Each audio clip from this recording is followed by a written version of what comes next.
नमस्कार। जयशंकर प्रसाद की नाट्य कला की विशेषताओं का वर्णन कीजिए। जयशंकर प्रसाद को छायावादी काव्य धारा का प्रवर्तक माना जाता है। उन्होंने खड़ी बोली में रचित आधुनिक हिंदी काव्य को श्रेष्ठतम कात्यायनी महाकाव्य प्रदान किया है, पर उनके साहित्य में नाटकों का विशेष महत्व है जिसे कभी नहीं भुलाया जा सकता। वे मुख्य रूप से ऐतिहासिक पृष्ठभूमि पर आधारित नाटकों के रचयिता रहे हैं। उन्होंने भारतीय इतिहास को नाटकों के रूप में प्रस्तुत किया है। उन्होंने अपने 20 वर्ष से कम आयु में नाटकों की रचना प्रारंभ कर दी थी। उनके द्वारा रचित नाटक हैं सज्जन, प्रायश्चित, कल्याणी, परिणय, करुणालय, राज्यश्री, विशाख, अजातशत्रु, कामना, जन्मेजय, स्कंदगुप्त, एकघुट, चंद्रगुप्त और ध्रुवस्वामिनी। सज्जन का कथानक है वो महाभारत के अंश विशेष पर आधारित है। प्रायश्चित का कथानक इतिहास की एक किंवदंती पर आश्रित है। कल्याणी परिणय चंद्रगुप्त के सिल्यूकस की पुत्री से विवाह पर आधारित है। इस नाटक में चाणक्य की बुद्धि कुशलता, दूरदर्शिता और निर्लिप्त कर्मयोग की झलक मिल जाती है। इस नाटक के आरंभ में नांदी पाठ और अंत में प्रशस्ति में भारतीय मंगल विधान है। करुणालय की रचना गीति नाटक के आधार पर है। लेखक ने इसमें नए प्रयोग किए हैं। 5 अंक में विभाजित इस नाटक में पौराणिक आधार ग्रहण किया गया है। राज्यश्री घटना प्रधान नाटक है जिसमें क्रियाओं का वेग अधिक है, जिस कारण पात्रों की चरित्रगत विशेषताएं प्रकट नहीं होती। विशाख ऐतिहासिक पृष्ठभूमि पर आधारित है और अजातशत्रु गौतम बुद्ध से संबंधित है। स्कंदगुप्त, चंद्रगुप्त और ध्रुवस्वामिनी का संबंध गुप्त वंश से है। जयशंकर प्रसाद के द्वारा रचित नाटकों के आधार पर उनकी नाट्य कला की प्रमुख विशेषताएं निम्नलिखित आधारों पर स्पष्ट की जाती हैं। प्रसाद जी के नाटक हैं वो इतिहास पर आधारित नाटक। प्रसाद जी के नाटकों में कामना और एक घुट को छोड़कर अन्य सभी नाटक इतिहास को आधार बनाकर रचे गए हैं।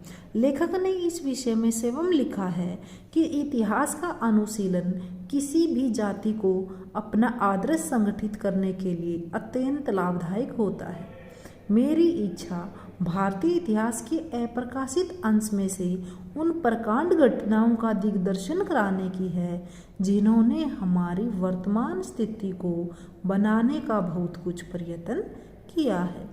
इसके लिए उन्होंने महाभारत युद्ध के बाद से लेकर हर्षवर्धन के राज्यकाल तक के भारतीय इतिहास को अपने नाटकों का आधार बनाया, क्योंकि यही भारतीय संस्कृति की उन्नति और प्रसार का स्वर्ण युग कहलाता है। बौद्ध काल, मौर्य, गुप्त काल ऐसे हैं जिसमें आर्य संस्कृति अपने उत्कर्ष पर थी। इसलिए प्रसाद जी ने इस काल के विशिष्ट प्रतिनिधियों को चुनकर इन्हें अपने नाटकों में स्थान दिया था। जन्मेजय, अजातशत्रु, चंद्रगुप्त, स्कंदगुप्त, हर्षवर्धन आदि उन सर्वोत्तम प्रतिनिधियों में से हैं। प्रसाद जी के नाटकों में इतिहास का गंभीर अध्ययन, प्रसंग परिकलन की क्षमता और भिन्न भिन्न कथाओं में एकात्मकता स्थापित करने की कला दिखाई देती है। अजातशत्रु, चंद्रगुप्त और स्कंदगुप्त नाटकों में यह कला उभर कर दिखाई दी। दूसरी जो इसकी विशेषता है वो है कल्पना का योग। प्रसाद जी ने दूर दूर बिखरी ऐतिहासिक घटनाओं को आपस में जोड़ने में अपनी कल्पना का पूरा सहारा लिया है।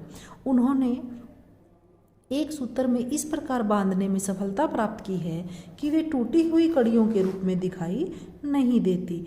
उनके द्वारा अजातशत्रु की मागधी और श्यामावती को मिला दिया गया है, तो तक्षशिला गुरुकुल में चाणक्य और चंद्रगुप्त को परस्पर मिला दिया गया। चंद्रगुप्त ने मालवों और शूद्रकों को सेनापति बनाकर सिकंदर का विरोध किया था, ऐसा इतिहास सम्मत नहीं है, पर प्रसाद जी ने अपनी कल्पना से ऐसा कर उन कड़ियों को आपस में जोड़ा है। लेखक ने पुरुष पात्रों को प्राय इतिहास से ही लिया है और उनकी कल्पना नहीं की है। ध्रुव स्वामिनी नाटक में कोमा काल्पनिक पात्र उन्होंने क्रिएट कर ली है। तीसरी जो इनकी विशेषता है नाटकों की, वो है परिस्थिति योजना।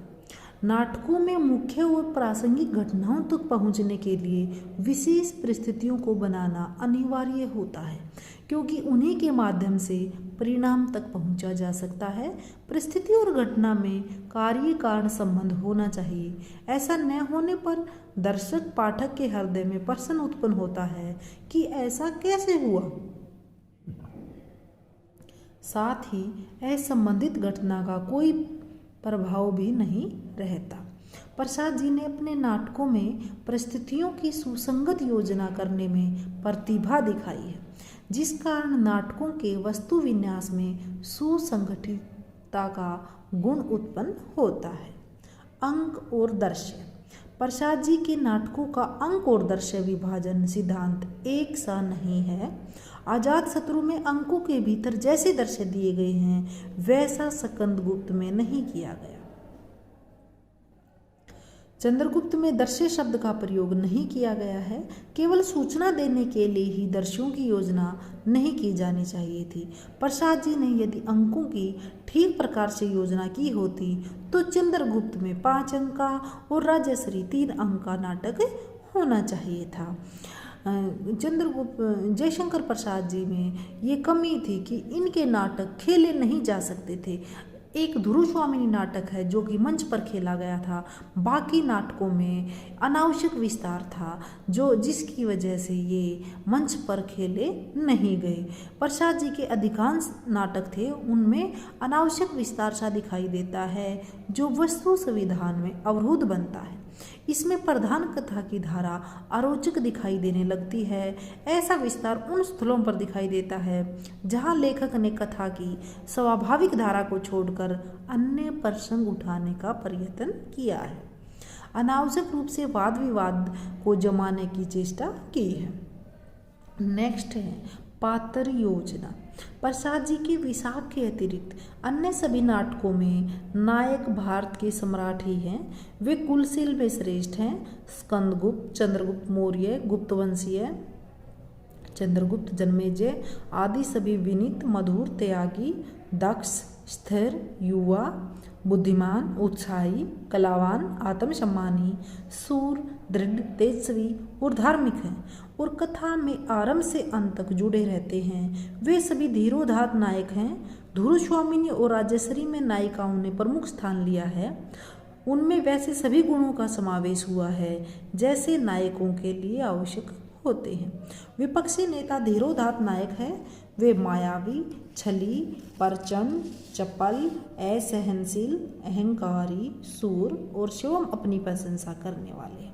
ये गुण रामगुप्त, आंभिक, राक्षस, भर्राक, काश्यप, तक्षक आदि में दिखाई देते हैं। प्रसाद जी ने विदूषक पात्रों का सृजन कम किया है क्योंकि उनके गंभीर नाटकों में परिहास के अवसर कम ही मिलते हैं। प्रसाद जी ने पात्रों के माध्यम से ही विनोदी प्रकृति का कार्य पूरा कराने का प्रयास किया। ध्रुव स्वामिनी और चंद्रगुप्त में विदूषक तो नाम मात्र ही है। नेक्स्ट है संवाद। प्रसाद जी के नाटकों में प्राय संवाद अधिक लंबे प्रयुक्त किए गए हैं जिसमें व्यवहारिकता यथार्थ नहीं रह पाती।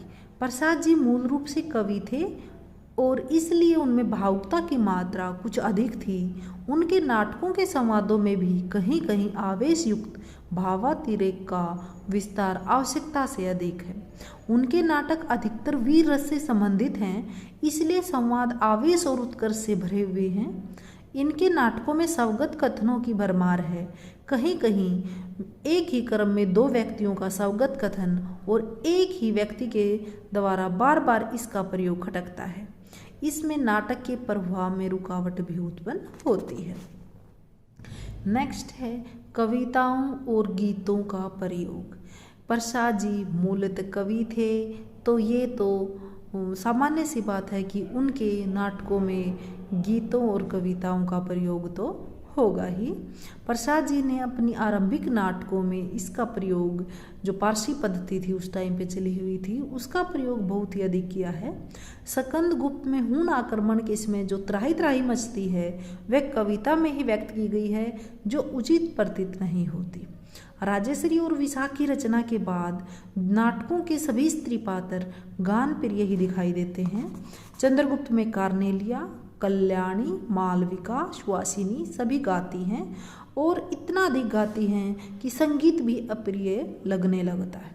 स्कंदगुप्त नाटक की देवसेना और अजातशत्रु की मागधी 7-7 बार लंबे लंबे गीत गाती हैं।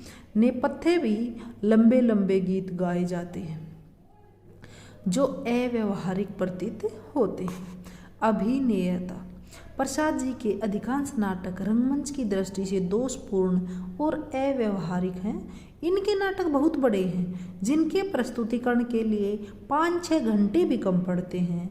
लंबे लंबे स्वगत कथन, कठिन भाषा, विस्तृत कथोपकथन और गीत गानों की संख्या इनकी रंगमंचीयता पर प्रशंसा लगाते हैं। इनके दृश्यों की योजना अति कठिन है। डॉक्टर जगन्नाथ प्रसाद शर्मा का इस विषय में कथन है कि प्रसाद को रंगमंच व्यवस्था का व्यवहारिक ज्ञान नहीं था, अन्यथा ऐसा क्रम न रखा जाता।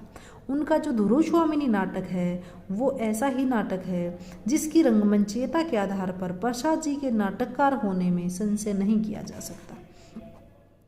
वास्तव में प्रसाद जी के नाटकों की रचना तब हुई थी जब पारसी कंपनियों के नाटकों के साथ साथ भारतेंदु के नाटक समाज के सामने आने लगे थे। प्रसाद जी ने नूतन परंपरा में नाटक लिखने की ओर ध्यान नहीं दिया था। आधुनिकता होने के नाते उन्होंने धुरोस्वामिनी में पुनर्विवाह और नारी समस्याओं को उजागर किया, पर रंगमंच की ओर अधिक ध्यान नहीं दिया। धन्यवाद।